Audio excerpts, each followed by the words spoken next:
Sa kaliwa ko, walang duda, ang pinakamatinding guest natin sa kasaysayan ng podcast na to. Hindi lang basta battle MC, isa siyang comedy legend at cultural icon.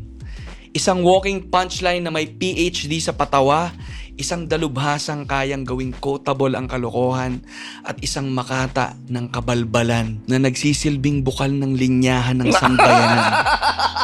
Ang kanyang mga bara ay iniipon, siniscreenshot, pinatatato at inuulit-ulit na parang salawikain ng modernong panahon. In an industry obsessed with intensity and intimidation, he chose levity and laughter, and somehow, against all logic and physics, became one of the most lethal presences on stage. His humor disarms, his timing destabilizes, and his punchlines refuse to age. He is not just funny. Wait nga, ako ba yan? Ako ba talaga? Parang, hindi na to. Tumatak mo lang sa yung mga una-una medyo habang patagal ng patagal. Hindi na ako to Ano ba yung sabi na ito ni Sarali? Hindi na ako to. Listen up, yo. Linya Linya Show.